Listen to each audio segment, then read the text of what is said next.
THORChain halts chain after suspected multichain. Exploit THORChain triggered an emergency halt on May 15th following a suspected multi-chain exploit, freezing cross-chain swaps across its routes while validators investigate.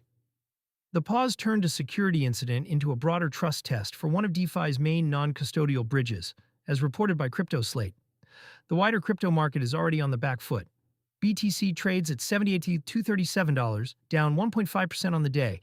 ETH at $2,177, down 2.3%, and SOL at $86.79, down 3.2%. As of May 16, 2026, with the Fear and Greed Index sitting at 43, neutral, the THORChain incident landed into a tape that was not in the mood to absorb more bad news. A halt designed to limit damage, not to reassure chain halts, are blunt tools. They stop the bleeding by stopping everything: deposits, swaps, withdrawals, and outbound transfers across every asset the protocol routes. For THORChain, which functions as a multi-chain liquidity layer between Bitcoin, Ethereum, BNB chain, and other networks, that means user funds are paused in place rather than confirmed lost. The trade-off is that a halt also broadcasts uncertainty. Until validators publish a postmortem detailing what was drained, from which pools and how, the assumption priced in by depositors is the worst-case version of the story. That assumption is what drains TVL even after the chain comes back online. The cross-chain attack surface keeps getting tested. Cross-chain protocols have absorbed a disproportionate share of DeFi's largest exploits over the last 3 years. The reason is structural. Bridging assets between independent chains requires holding collateral, signing across multiple key sets, and relying on validators or relayers to enforce truthful state transitions.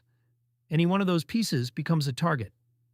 THORChain has been hit before, with 2 notable incidents in 2021 that drained millions in pooled liquidity. The protocol survived each time by socializing losses and continuing operations. The May 15th halt suggests this round triggered the same playbook, with the team choosing to pause rather than absorb further losses in real time.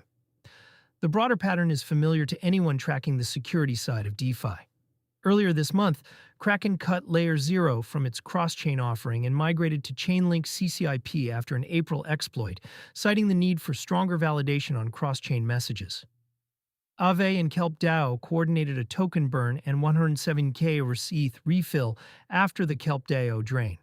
Each incident pushes more weight onto the question of who validates cross-chain state, and whether that validation can be trusted under stress. 3 recovery paths, none of them clean. The mechanics of restarting a halted chain are not the hard part. The hard part is what the protocol decides to do with the gap between the chain's pre-exploit state and its post-exploit state. 3 options exist, and none of them are clean. The first is to socialize the loss across all liquidity providers, diluting their share so the system can reopen with a full balance sheet. THORChain has used this method before, and it worked, but it punishes LPs who had nothing to do with the exploit. The second is to compensate affected users from the protocol treasury or future revenue. This preserves LP confidence, but introduces a long claim against future cash flow, which weighs on token holders. The third is to negotiate with the attacker through an on-chain message and recover part of the funds in exchange for a bounty. This has worked in several recent incidents, but depends on the attacker's willingness to engage. Whichever route THORChain takes, the recovery cost will be measurable in TVL outflows once the chain reopens.